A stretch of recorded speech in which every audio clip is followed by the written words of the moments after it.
किल्ले रायगडावर मासाहेब जिजाऊंचा 427वा जन्मोत्सव उत्साहात संपन्न। कॅबिनेट मंत्री भरतशेठ गोगावले यांची कार्यक्रमाला प्रमुख उपस्थिती।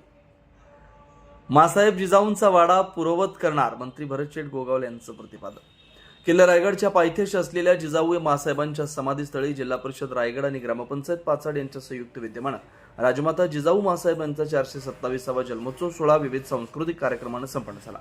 या जन्मोत्सव सोहळ्याला राज्याचे कॅबिनेट मंत्री शिवभक्त भरतशेठ गोगावले यांनी सालाबादप्रमाणे याही वर्षी हजेरी लावली। मासाहेब जिजाऊंचा वाडा आम्ही पूर्ववत करू असं आश्वासन मंत्री भरतशेठ गोगावले यांनी कार्यक्रमावेळी दिलं। कार्यक्रमाला मोठ्या संख्येने शिवभक्त, प्रशासकीय अधिकारी, ग्रामस्थ, विद्यार्थी मोठ्या संख्येने उपस्थित होते। सिंदखेड राजा इथे जन्म झालेल्या आई जिजाऊ मासाहेबांचा तिथेही जन्मोत्सवाचा मोठा कार्यक्रम साजरा केला जातो आणि ज्या ठिकाणी तिथे समाधीचं ठिकाण आहे त्या ठिकाणी आम्ही दरवर्षी हा कार्यक्रम साजरा केला जातो।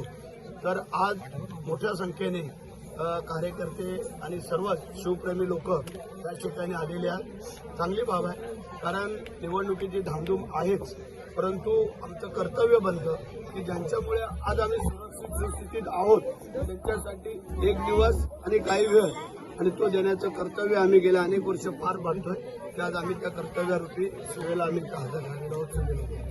जिजामातांनी स्वराज्यासाठी महत्वाचं योगदान दिलेलं आहे। शिवाजी महाराजांनी जडणघडण केली, मात्र त्यांच्या वाड्याच्या दुरावस्था झालेली आहे, प्रचंड दुर्लक्ष होत आहे। यासाठी काय योजना आहे का? असं काय नाही आहे, तुमचं म्हणणं बरोबर आहे, परंतु पुरातन खात्याच्या अखत्यारीमध्ये येत असलेला हा किल्ला आणि हे सगळं पुरातन विभाग आता तो वरचं काम चालू आहे, ते काम झालं का आम्ही खालच्या कामाला सुरुवात करणार आहोत। आपलं म्हणणं अत्यंत योग्य आणि रास्त आहे आणि हे जिजाऊ मासाहेबांचा वाडा हा पूर्ववत करण्याची जबाबदारी आमची आहे आणि ते आम्ही करून घेतो। शेठ, सध्या महापालिका निवडणुकांची रणधुमाळी सुरू आहे।